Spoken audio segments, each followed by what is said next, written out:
As a young man, he was summoned to the wars. Spent his best years with blood on his hands. Hey guys, it's HomoMoto, and here's you another video. It's been a little bit since I've been able to shoot a video. The last one I posted that was talking about the night I got shot on duty, I actually created that video and edited it. It's been probably a month or so ago. I was looking for the right time to post it, and I was really thinking I wasn't going to post it because that was kind of a bad time of my life, and I don't know, the whole YouTube violence thing, I didn't know if it was a good idea to put that up, but I finally convinced myself to go ahead and put it up. And had I not done that, I probably wouldn't have had a video to put out because the weather has been absolutely horrible in Alabama. First time I've been on the bike in probably over a month, and the weather today, it's the middle, close to the last of January, and it's 66 degrees outside. Just 3 or 4 days ago, the low was like 9 degrees. So, gotta love that Alabama weather. You'll have icicles one day and have a heat stroke the next. It's just insane. One of the things I wanted to talk to you about today was old friendships. There's been a couple situations where I have traveled either for business or pleasure or just to be going somewhere, and I go through cities where people that I've known for years and years have lived. And now, they didn't live there when we were friends. We all lived in either Alabama or Memphis, and they've since moved off. And it's kind of weird because you let people know that you're coming, but you're not really coming to see them, but you're going to try to stop by, and everyone's like, oh great, we get to see him again. But when you get there, it's like a major burden for anyone to actually come and visit, you know, to hang out with you. And, you know, bear in mind, I don't even know these cities where I'm going. I'm just, you know, an outsider. I'm just there to do whatever task I have to do, and usually that takes a couple hours, and I've got a day or two to just chill. And everyone that I've talked to, it's been 4 or 5 people, they're all like, yeah, we'll hang out with you. And you get there and it's like, oh, we're busy. But then you see on their Instagram or their Twitter or Snapchat or whatever, sitting at the house bored looking for something to do. Really? Did we not just talk before I drove several hundred miles, not really to see you, but gonna make an intention to come and see you? You know, we talked about meeting up or whatever, and now you're busy, but you're sitting on the couch looking for something to do. I don't think I'm that unfun to be around. Maybe I am, but I don't know, it just kind of annoys me.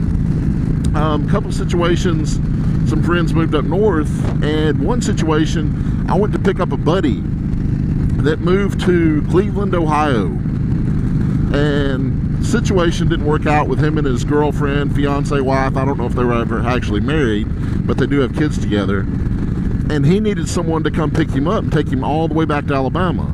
It's a 10-hour drive, almost 11 hours actually. So I go all the way to Cleveland, and on the way I was talking to another buddy of mine that had moved just south of Cleveland, and we were all gonna like hang out and have dinner and stuff, and it was actually him and his, I don't know if he's his boyfriend or husband or what's going on there, but he was all, you know, come and let me know when you're here and we'll go have at least coffee, drink, something. And, you know, I was kind of looking forward to that. On the way through, you know, I let him know, hey, I'm here, are you available? He says, no, I should be, you know, available in 4 or 5 hours. I'm like, okay, cool.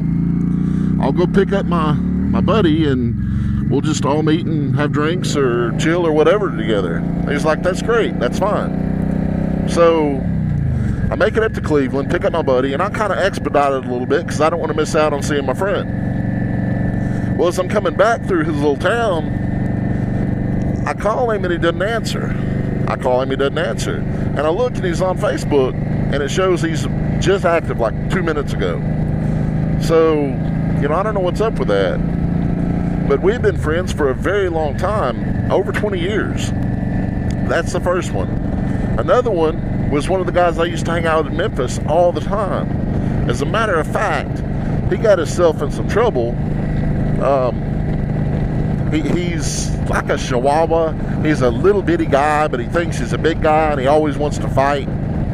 So that's what happened. He actually got himself in an argument with a couple sailors. There's a Navy base right there in Millington, Tennessee, that's real close to Memphis. Anyway, he got pissed a couple of them off, and as y'all know, I used to be a Memphis public housing cop, so I kind of got in the way and said, look guys, just back off, leave him alone. He's like a little chihuahua. His bark's worse than his bite. It's not worth the trouble you'll get into by messing him up, so just let it go. And they did. But with this guy, I was traveling to Memphis. I went to the casino, and I called him. He was all wanting to hang out and stuff. And when I got to the casino, he goes, oh, I can't drink anymore. Did you know that a couple hours ago? And it's not like I wanted to go drink. It was just to hang out. And there was another one. It was a young lady I used to know a long time ago. We used to be really, really, really good friends. And I went back to Kentucky again. Well, she was going to come hang out with me and everything, and I told her where and when I was going to be there. So, and I'll give you this. She did show up. I'll give her that. But she was with her husband, boyfriend. I don't know if they're married or not. But it was New Year's Eve night. She told me she didn't have anything going on. She wanted to hang out. So they come up there and meet me where I was at. And, I hadn't seen this girl in years. She used to be one of my closest friends. So, anyway, I saw her. It was the second night I was there. And the third night, which was New Year's Eve night, didn't hear from her. Tried texting her a couple times and never got a response back. Well, about an hour before New Year's morning, I texted her and she finally responded. And she's like, oh, I'm babysitting. So, I don't have anything else to do. Would you like to hang out or whatever? I don't have a ride. You'd have to come get me. She goes, no, I'm just not feeling good. I don't know. I feel like I was blowed off on that. It seems that way. I don't know. And another friend, and I'm not going to say his name, we have been friends, not friends, not friends so many times I don't even care to think about it. But this guy, we had an argument about, and it's kind of what geared my politics video, was don't give up, friends for politics. That's kind of what happened there.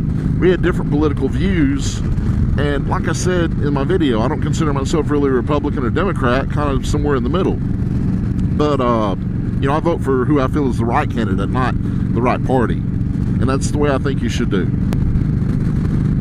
We literally let politics end our friendship this last time, and I don't see any coming back from it, because the first couple times we stopped being friends, it was some little BS that was no big deal, and we didn't talk for years each time. But when it came to the whole political thing, and his views are so conservative. I consider myself conservative too, but his views are so conservative that he can't see any of my points or views. And keep in mind, this guy's known I was gay for 20 something years. But now it's suddenly a problem with other gay people, but not me. I'm sorry, but if you got that much of a problem with gay people, then what makes me think that I'm not one of those people? Just throwing that out there. But I do have some good friends that I've known for a while that have stayed in my life the entire time. Won't give real names, but I'll give Yogi Bear and Sasquatch. And, these are very, very close friends of mine that I've known for a while, and hopefully I'll know the rest of my life. And I wanted to throw a shout out to those guys. I'm hoping they both, get a YouTube channel. I don't see it happening, but I've got some ideas for Sasquatch if he were to ever get one. And like I said, I don't know if I ever see him doing it. But we will be going to Tunica again. It'll be like the 22nd of February. And I'll be sure to try to shoot you guys some footage of that and put it up. Probably more footage than I shot last time, because I can't drink anymore because of all the heart meds I'm having to take now. But tell me what you think about, should I hold on to these friendships or try to rebuild them, or should I just let them go? Well, that's all I really have for this. I love you guys, and roll tide. I was a storm and I passed right over you, and I tried to eclipse the sun in the hopes that you love the tumble and spray in your face, and the sky broken by light.